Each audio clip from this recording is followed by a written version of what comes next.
Wow, MAGA Mike Johnson, Republican Speaker of the House, is just losing all control. He's flailing after Friday, where he adjourned the House of Representatives once again, continuing to tell the MAGA Republican Congress members, stay away from the House, stay on vacation as the government shutdown begins to hit the date, which it will be the longest government shutdown in American history.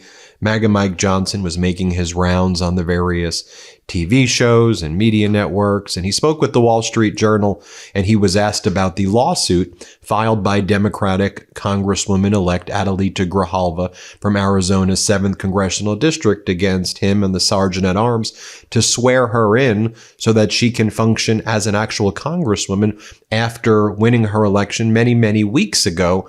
They're refusing to swear her in, and MAGA Mike Johnson saying, oh, well, that's just because the government shut down, so we can't swear her in. Yes, you can. You've sworn other people in all the time in pro forma sessions, and the government shutdown doesn't affect that. And by the way, you all caused the government shutdown. And the reason you're refusing to swear in Grijalva is because she would become the 218th signature on the Epstein discharge petition, which would then result in the release of the Epstein files. So that's one of the reasons that y'all are continuing this government shutdown. But MAGA Mike, in this interview with the Wall Street Journal, says, all right, Adelita, bring it, sister. Bring it. Bring it.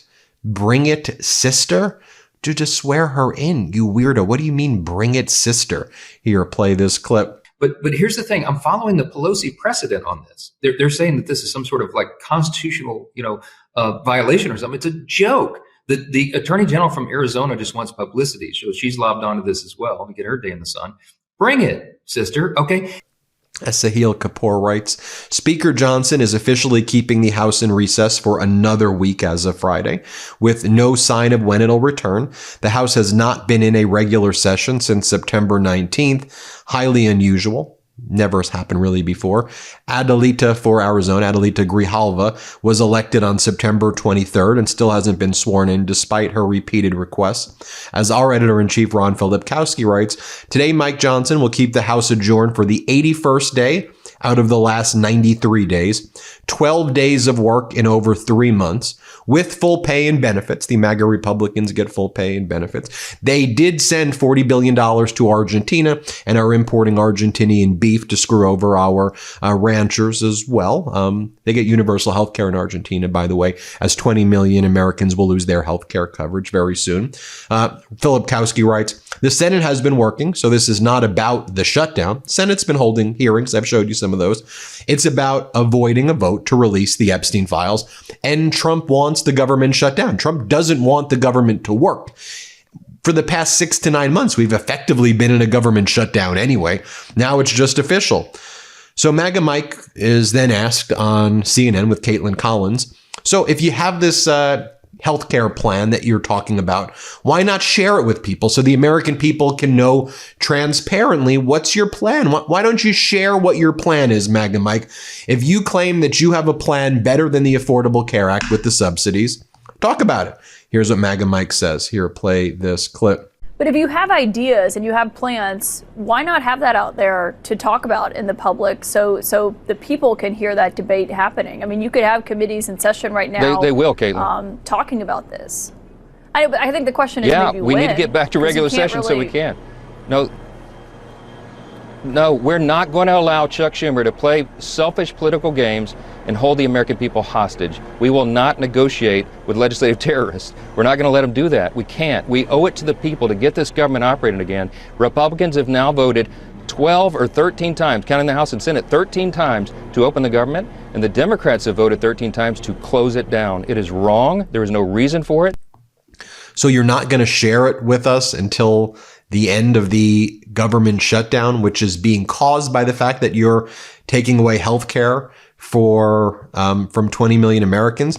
I mean, look, if you just want to listen to what MAGA Republican Congress members are saying, they don't know what MAGA Mike's even talking about. They don't know. They haven't seen the plan. So even the Congress members saying, we'd like to see the plan. Right here, for example, is you have Mark Alford, MAGA Republican congressman. He's asked on CNN, so do you know what Mike's talking about with the healthcare plan? Here, play this clip. House Speaker Mike Johnson told our Caitlin Collins a few nights ago that Republicans have proposals to address the healthcare subsidies and that they could have them ready, quote, immediately. I mean, look, over 400,000 people in Missouri are enrolled in the marketplace. Have you seen those proposals that Speaker Johnson is talking about? What are they then? And enlighten me. No, I have not. I would like to. I'm coming back up to D.C. on Tuesday to meet with my staff there and check in on them. We have been doing tremendous work in our district, covering all 24 counties. I will tell you this, Omar. Yep. I don't think the Democrats are serious about this. They are using this as leverage. They want the pain. They want these statements to come out from the insurance companies come November 1st. We've heard from Democrats who see these and John Thune, for health the care. Senate Majority Leader, actually proposed to get this on the Senate floor for debate and a vote. He promised that to them, and they said no to that. So if you asked me, hey, Ben, what do you think is better than the Affordable Care Act? I would tell you there needs to be universal health care. That means healthcare should be free, in my view, to every American. And I think rich people should be taxed more in order to provide healthcare to everybody. That's my own view. And if these billionaires are writing checks for $138 million to fund 6 hours of payroll for the United States military, or if we see these billionaires spending tens of millions of dollars to like defeat Mamdani or whatever, they clearly have the money in order to pay a little bit more taxes each so that everybody in this country gets health care and we won't have a health care crisis. So I believe universal health care. The alternative is Affordable Care Act, Obamacare, which has led to 20 million plus Americans getting insurance. Then you use the subsidies to lower the costs of the monthly premiums. Otherwise, it'll cost like $20,000 a year, which Americans can't afford if the subsidies are not extended by Trump and the MAGAs. And then if you have a third plan, let us know. I mean, Trump has always said, I'll let you know. Remember the first term in 2 weeks, or I'll lower prescription drug prices 1,600%. Those aren't plans. You're not telling us the truth. Hey, everybody, Ben Meiselas here from the MeidasTouch Network. I wanted to let you know about my podcast partner, Michael Popak's new law firm. It's called the Popak Firm. Michael Popak's pursuing his dream of starting his own law firm, really based on the popular demand by all the Meidas Mighty and legal AFers who were approaching Michael Popak with their cases and saying, can you help us? And at that time, Popak was not able to.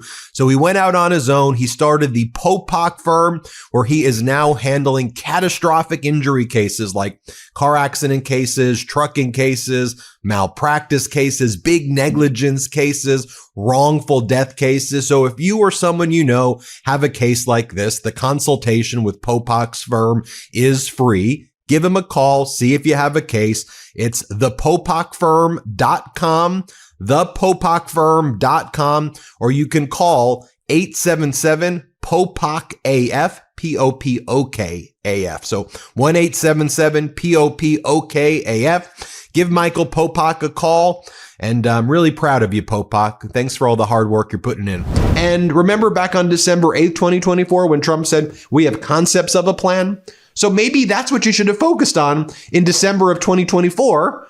And maybe we could have had a plan now that we could be discussing with the American people. But all they want to do is destroy, just like the East Wing of the White House. They just want to destroy.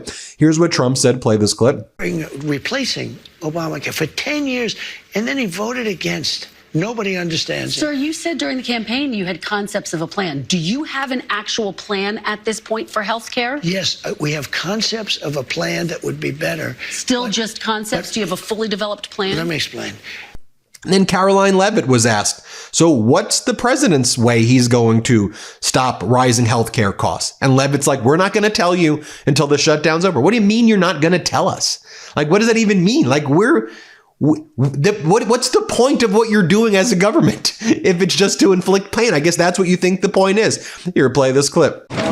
First is we understand that the president and Republicans will not negotiate on ACA extensions until the government reopens. If and when that happens, what does the president think should be, or what are his plans for preventing rising healthcare costs for Americans? It's a very good question, and I'll leave that to the president to negotiate that when Democrats vote to reopen the government. When it comes to lowering healthcare costs, the president is deeply committed to this. It's why he has spent so much time and effort negotiating with Big Pharma to lower the healthcare costs of prescription drugs. Well, then you have like this Pennsylvania woman who's explaining her situation. On average, healthcare costs in Pennsylvania will go up 103%. I'm 51 years old, a hairstylist. I've been doing hair for 32 years now. I would call myself lowest, not even middle class. Like, I knew cuts were gonna happen in different areas with the government, I knew, but I didn't know they were gonna take our healthcare. I mean, this is big. So my plan without the subsidy right now is almost $600 a month. So if I imagine that with a 15% increase on top, I don't know how anyone in my income bracket can afford to absorb $600 plus a month for healthcare. I don't know. It just sucks. I'll go back to either being uninsured and paying cash out of pocket for doctor visits or medical. I saw the stat that this family in Colorado that's, making $83,000, $85,000 a year, they're going to see their healthcare costs go up $20,000 a year. They're not going to be able to afford it, obviously. I showed you the clip, right, of the lady in Pennsylvania.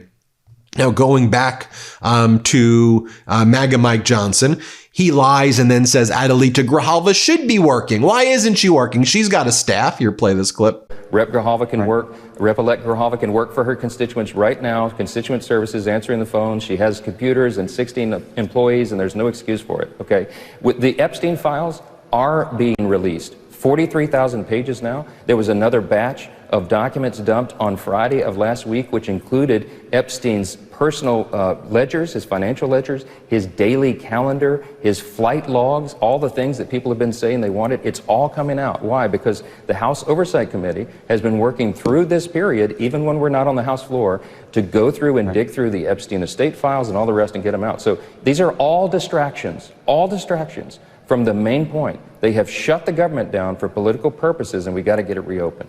And Adelita Grijalva made it very clear that he's a liar and that she can't. Here's what she had to say.